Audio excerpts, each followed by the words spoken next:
Assalamualaikum warahmatullahi wabarakatuh. Perkenalkan, nama saya Syifa Nurfala dari kelas 11 MIPA 4, absen 33. Di sini saya akan mengerjakan tugas presentasi bab PAI. Saya akan menjelaskan tentang bab 7 yang berjudul Rasul-Rasul Kekasih Allah. Nah, yang pertama ada pengertian iman kepada Rasul-Rasul Allah Subhanahu wa Ta'ala.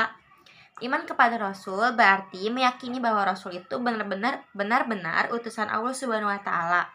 Nah, yang ditugaskan untuk membimbing umatnya ke jalan yang benar agar selamat dari dunia maupun akhirat.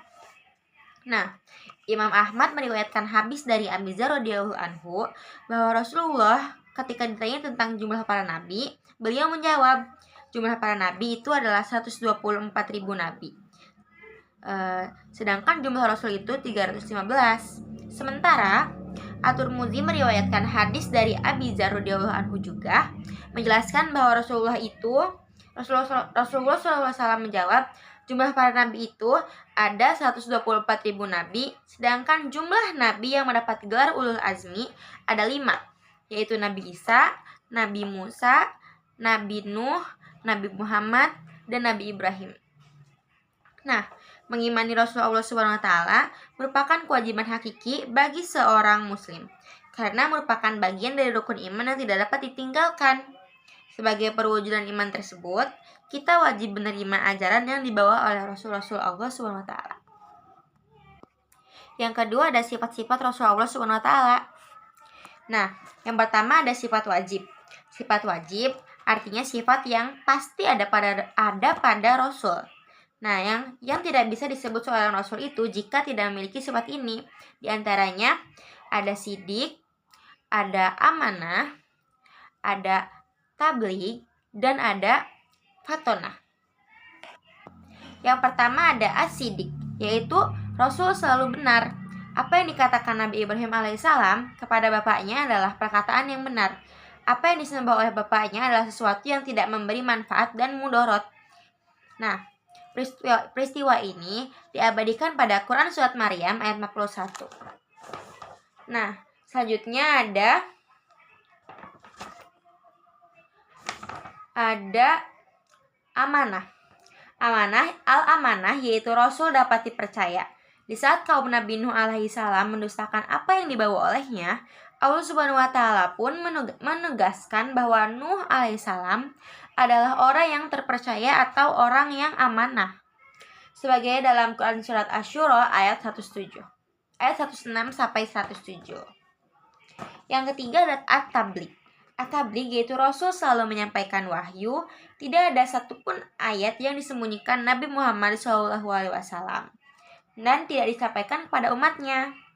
Dalam sebuah riwayat diceritakan bahwa Ali bin Abi Thalib ditanya tentang wahyu yang tidak terdapat dalam Al-Quran.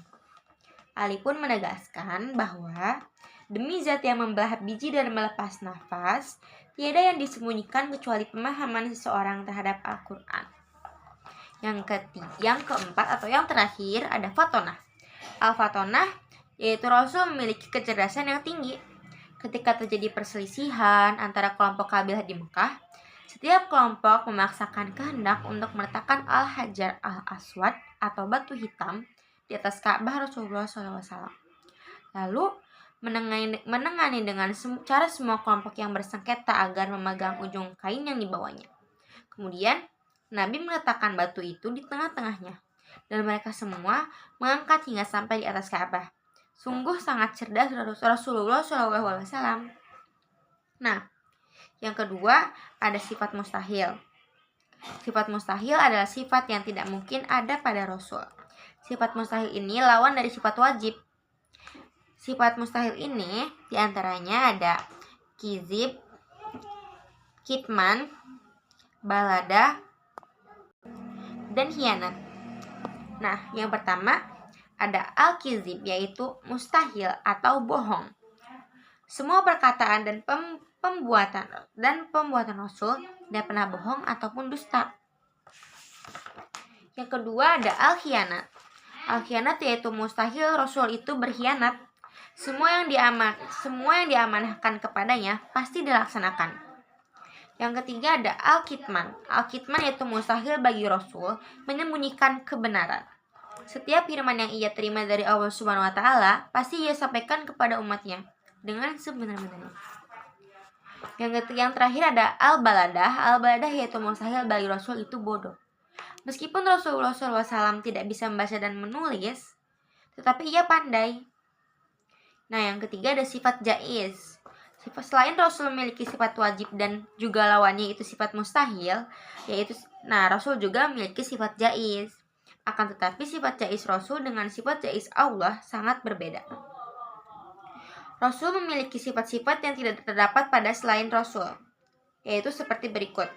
Yang pertama, ada ismatu Rasul adalah orang yang maksum, terlindung dari dosa dan salah dalam kemampuan pemahaman agama, ketaatan, dan menyampaikan wahyu Allah Subhanahu wa taala. Oleh karena itu, seorang Rasul selalu siaga dalam menghadapi tantangan dan tugas apapun. Yang kedua, ada iltizam murasil. Adalah orang-orang yang selalu berkomitmen dengan apapun yang mereka ajarkan. Nah, mereka bekerja dan berdakwah sesuai dengan arahan dan perintah Allah Subhanahu wa taala. Meskipun untuk menjalankan perintah Allah Subhanahu wa taala harus berhadapan dengan tantangan-tantangan yang berat, Rasul tidak pernah sejengkel pun menghindar atau mundur dari perintah Allah Subhanahu wa taala. Yang selanjutnya ada tugas-tugas Rasul Allah Subhanahu wa taala. Yang pertama ada menyampaikan risalah dari Allah Subhanahu wa taala. Yang kedua, mengajak kepada tauhid, yaitu mengajak umatnya untuk mengesahkan Allah Subhanahu wa taala dan menjauhi perilaku musyrik. Yang ketiga ada memberi kabar gembira kepada orang mukmin dan memberi peringatan kepada orang kafir. Yang keempat, menunjukkan jalan yang lurus. Yang kelima, membersihkan dan menyucikan jiwa manusia serta mengajarkan kepada mereka kitab dan hikmah. Yang keenam, sebagai hujah bagi manusia. Selanjutnya, ada hikmah beriman kepada Rasul-Rasul Allah Subhanahu wa taala.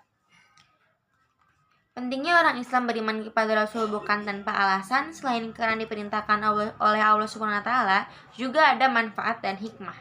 Nah, hikmahnya diantaranya adalah yang pertama, makin sempurna imannya. Yang kedua, terdorong untuk melakukan perilaku sosial yang baik. Yang ketiga, terdorong untuk menjadikan contoh dalam hidupnya. Yang keempat, memiliki teladan dalam hidupnya. Yang kelima, mencintai para rasul dengan cara mengikuti dan mengamalkan ajarannya.